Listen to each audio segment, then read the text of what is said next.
In this tutorial, I am going to show you how to fix Discord loot boxes not showing. If you're experiencing issues with Discord loot boxes not showing up, here's a step-by-step guide to help you fix the problem.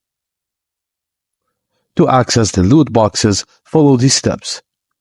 Use a computer and open a web browser like Chrome or Microsoft Edge, and then click on the link dis.gd/lootboxes.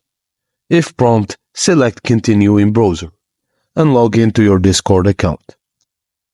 Once you've logged in, you should land on the loot boxes page. Here, you'll see the available loot boxes. It's important to note that the rewards for the loot boxes are purely for fun and have no practical use.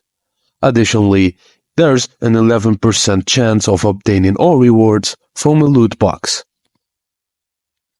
If you manage to collect 9 rewards, you'll receive a special clone avatar, decoration, and a badge. These items will be available for a limited time in your inventory.